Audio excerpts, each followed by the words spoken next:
I was a special agent who infiltrated North Korea. I barely escaped with my life.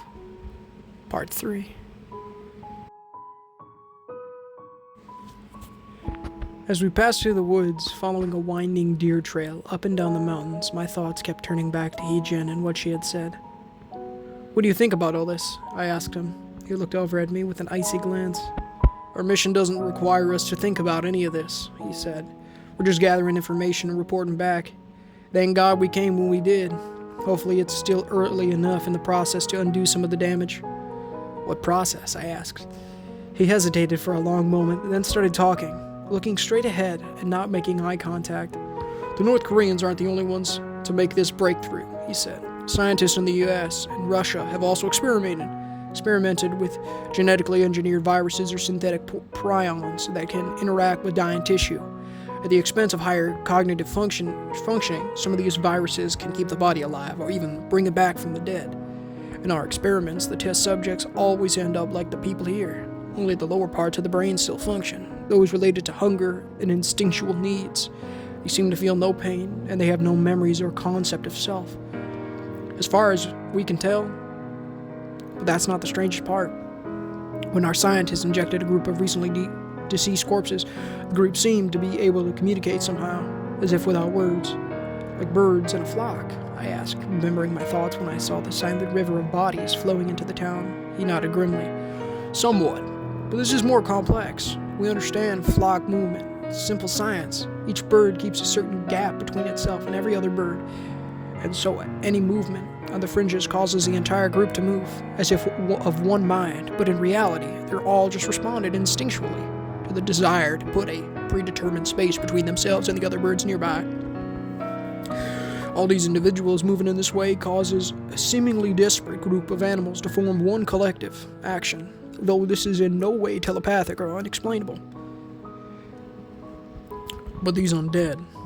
He shook his head slowly, walking forward with determined steps, his heavy boots crushing the earth underneath.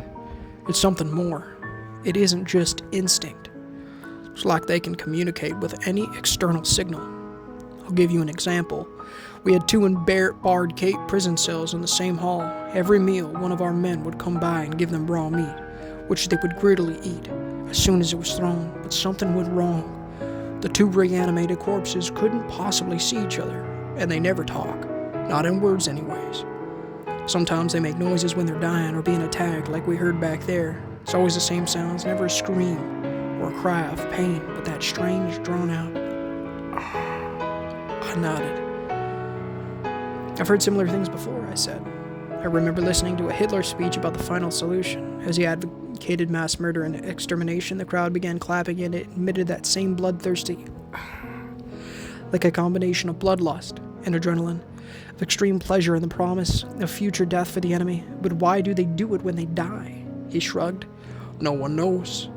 Maybe we'll figure it out one day, but it's just one more unexplained part of their mob behavior. Anyways, one of the guards at the time was a good friend of mine. I had actually gotten him a job from the company. He was in the Rangers with me for a couple of years. He was strong, smart, had amazing reflexes, a true veteran of a soldier, and yet, in the end, none of that helped. The other guard was giving the meat to the undead. He broke protocol by reaching through the bars and dropping it. The corpse was, so he said, across the room, but in a blur. He lunged at him and grabbed his hand. He began screaming as it bit his fingers off, holding his wrist in a death grip. My friend turned to look, standing next to the bars, and the other creature, who had been prone in the corner and appeared totally blank, almost hibernating, suddenly appeared and reached through the bars. My friend had his back to the cage only for a second, while he turned around and looked at the source of the screaming, but it was enough. The zombie grabbed him by the shoulders, forcing him back into the bars with its superhuman strength. This man was a beast, and he worked out every day, but he couldn't release himself from the grip of the smaller, emaciated undead creature. It happened so quickly that no one even realized they were attacking until it was over. The undead man slammed my friend's head into the bars over and over, gripping him by the neck from behind. My friend lost consciousness quickly, his body going limp, but the creature kept slamming the back of his skull into the metal until it broke in multiple spots. He ended up going into a coma and dying a few days later without ever waking up. When the SWAT team came in to deal with the attack, they found the undead creature licking the blood and hair and bone fragments off the dirty metal bars, as blank and quiet as ever. But that blankness is a front. It's a dang lie. They're much smarter than you might think. We walked in silence for a while. I admired the beautiful mountain views. It seemed such a contrast to the horrors nearby. Few people who visited the area would ever believe that a biological weapons laboratory dealing in human experimentation hid nearby. Moreover, we had been warned before we left that the North Koreans might have secret camps in the area to use prisoners as slave labor and keep the human guinea pigs close to the laboratory, so they could be slaughtered and experimented upon easily and at once. Seeing as the company had access to high-tech spy satellites that could see a dumpster from outer space, I figured this warning was a guarantee that we would see concentration camps as well. Finally, I saw a break in the trees. The sun had started to go down behind the mountains, and a cool breeze began to blow through the area. The sweat on my forehead from hiking so far evaporated quickly, and I started to feel relief that we had actually reached our destination. Now we could finish this horrible task and go home. But a chill ran through my body as I peered through the trees at the building. From here, I could see the metal door on the front of the complex stood wide open. Across the front wall, written in Korean in the same huge black writing as before, appeared only 3 words. Come and see. We argued for a few minutes. I did not want to go in. It's clearly a trap, I said. Why is the door wide open? They know we're here, and they want us to go in so they can ambush us and capture us. It couldn't be more obvious. But Agent Hudson wasn't so sure. He thought that the words had nothing to do with us, and that the door may have been left open by fleeing people. Our mission, he said, is to go in and find out what's going on. We have no choice. If it's a trap, don't get taken alive. But with the amount of chaos in this area right now, we will never have a better chance than we do at this moment. We need to take it. I sighed. Stay close behind me and cover our backs. Now let's go. By the time we broke out of the woods, moving silently with guns raised, darkness had descended. The biological weapons laboratory still had electricity, and bright lights shone from all around it.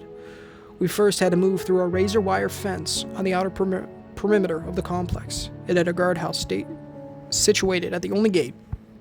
I noticed that this road was paved, unlike all the others I had seen, and it looked fairly new. The North Koreans apparently had plenty of money to spend on the military, but none to spend on their own people or residential infrastructure. I could see the complex much more clearly now. I passed by the guardhouse close behind Agent Hudson, glancing inside as we went. I saw a dead man there, his face eaten off, his skull gleamed white behind the red gore, like a macabre Christmas decoration. The complex itself looked massive. I couldn't see the end of it. Constructed of gray smooth concrete with a flat roof and no windows, came across as one of the most depressing and utilitarian architectures I have ever beheld. It rose 4 stories in the air, but we knew from informants that it also descended another 5. What we wanted was down below, as the upper stories were used mainly for bureaucracy and paperwork. The actual experiments and pathogens were kept below, and the deeper one descended, the more virulent and dangerous the pathogens became. Between the fence and the complex, a field extended around the square building, the paved road winding its way through the neatly trimmed grass. Without hesitation, we sprinted through the open area. I kept checking our backs, but despite the feeling of eyes watching me, I saw no sign of anyone. Soon, we were inside the complex. The breeze came in with us, but no longer did the smell of pure mountain air and forests surround us. A fetid odor, rotten and thick, permeated the entire complex. I looked down the hallway, seeing portraits of Kim Il-sung and Kim Jong-il as well as various propaganda posters, many of them showing nuclear missiles and ICBMs. "We will incinerate all our enemies in a sea of fire," one poster to my right explained. A North Korean soldier's face painted in front of a soaring nuclear missile, a wall of fire and smoke in the background. Agent Hudson and I stopped to rest for a moment in this strange milieu of totalitarianism and nationalism. North Korea had always reminded me of a modern real-world 1984. "We have to go to the bottom floor," Agent Hudson said, breathing heavily. I nodded, already knowing that. He had a tendency to repeat information in tense situations. I always assumed it somehow relieved his anxiety, that crippling, heart-tightening feeling before a battle or a life-and-death situation. "Lead the way," I said, smiling at him, trying to relieve the tension. We found a stairway and began descending. The smell of rotting bodies grew worse, the air growing thicker as we descended. No longer did the sweet mountain breeze blow around us. I coughed, almost throwing up, bending double. Agent Hudson whipped around, putting his fingers to his lips, his eyes blazing. By the time we got to the bottom floor, I was breathing through my mouth, my eyes watering. I wish they had given us gas masks or respirators. I couldn't imagine how anyone could work here, though I also couldn't imagine eating grass and rats on a daily basis. Agent Hudson silently pushed the door open, disappearing into the dark corridor with his rifle raised. I followed closely behind. I found a long, dimly lit hallway. Down here, there were no propaganda posters, no portraits of the great leader. It felt cold and blank. Concrete walls opened into rooms without doors. We moved into the first room, and I nearly vomited at what I saw. A man, tied down to a stretcher and gagged, had been desecrated alive without anesthesia. He moved his head wildly, his gleaming eyes staring at us in horror. I saw his entire chest and stomach cut open, and I could see the thready, rapid heart beating in the open surgical wound. The ribs had been removed and placed neatly in a pile beside the living man. Without hesitation, I stepped forward, raising my tranquilizer gun, and I shot him in the arm. It would be a fatal dose, a rapid cessation of breathing without any Rivavon to counteract the lethal opioid, as the atorfin was nearly 100 times stronger than fentanyl. Turning around rapidly, we left the room, moving along this corridor of nightmares. In the next room, we found a woman's corpse with massive bubonic sores all over her body. Viscous yellow fluid ran out of the wounds. They concentrated along the locations of her lymph nodes, with pustules the size of oranges swelling out of her neck and armpits. "That looks like the Black Death," Agent Hudson said. "We should probably get out of here. This isn't helping, and I don't want to be near that crap. I can't believe they don't even contain highly infectious biological agents in plexiglass or something here, like we do back in the States.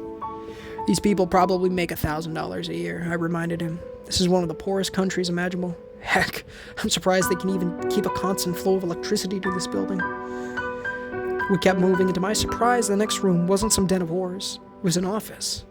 It looked like the office of a doctor or a scientist, with posters of the human body covering the walls. In the corner, I saw a man cowering behind his desk, dressed in a white lab coat. He was skinny, like every North Korean I'd seen, with black, framed glasses. I looked over his thin face, high cheekbones, and small chin. It didn't look like the face of a devil. Agent Hudson and I stared in surprise at him for a fraction of a second. He used the opportunity to raise a pistol. Before I knew it, he had fired. "No!" I cried, instinctively, raising my gun and shooting him in the chest. I turned to Agent Hudson on the ground.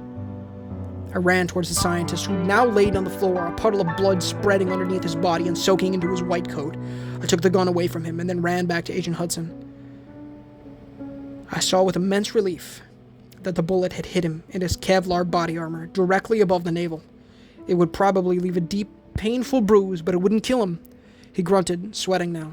"Gosh, dang, that hurts," he said, through gritted teeth, breathing fast. I left him on the ground and went back to the scientist. He was still alive. The bullet appeared to have hit him in his left shoulder. It bled heavily, but it didn't appear to have torn any arteries or major blood vessels.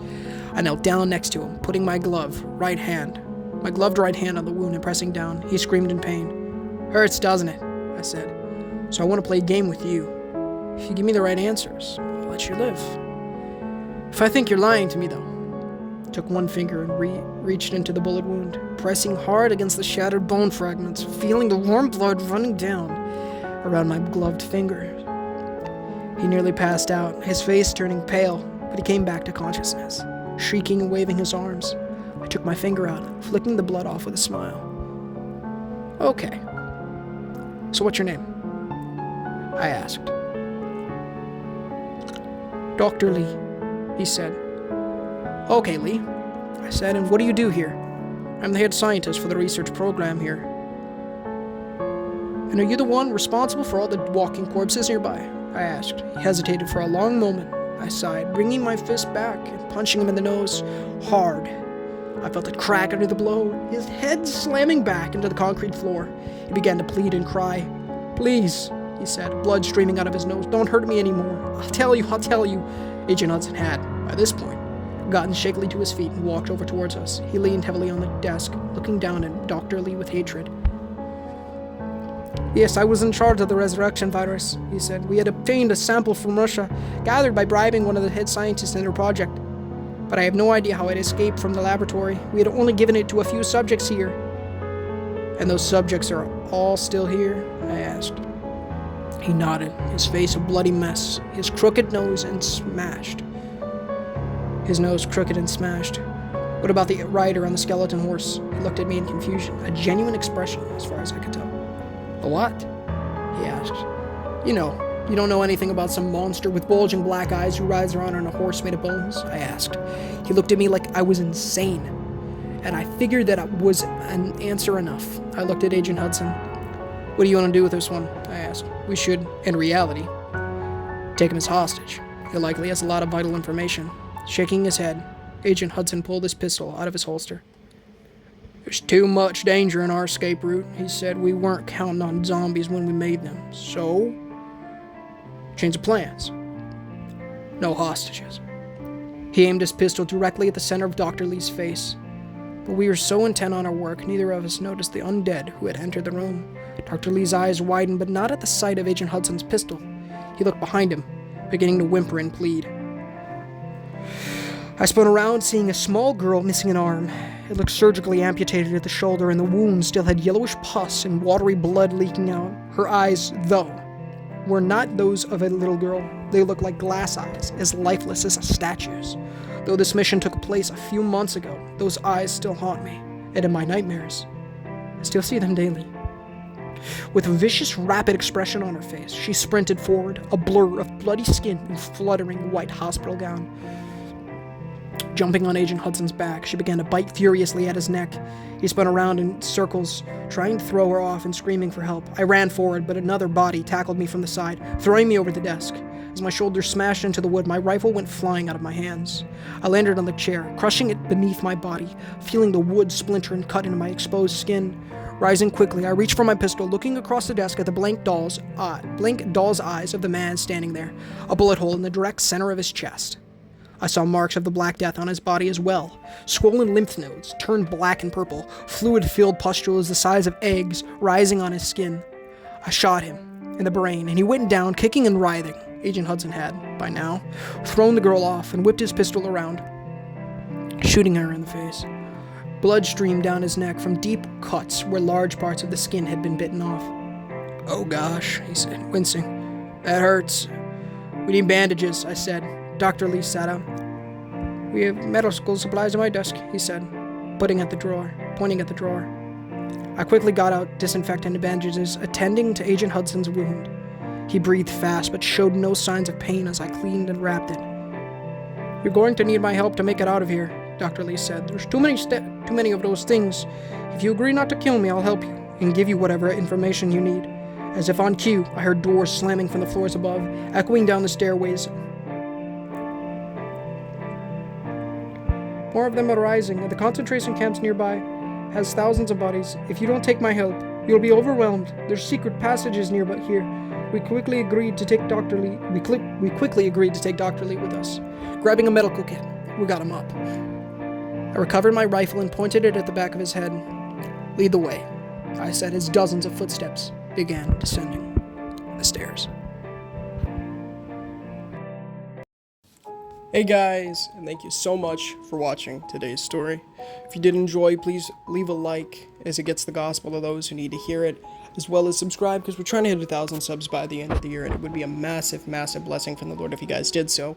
Of course, join the Discord if you have one, and tune into some streams. We've been streaming a lot of DBD, or Dead by Daylight, for those of you who don't know the lingo, and yeah, of course, repent of your sins and trust in the good Lord Jesus Christ with all your heart, mind, soul, and strength, and read the Bible daily, pray daily, and evangelize people. I haven't said that, the big part of that whole thing, but as well as read the $1 Million Question in the description on how to become born again, guys.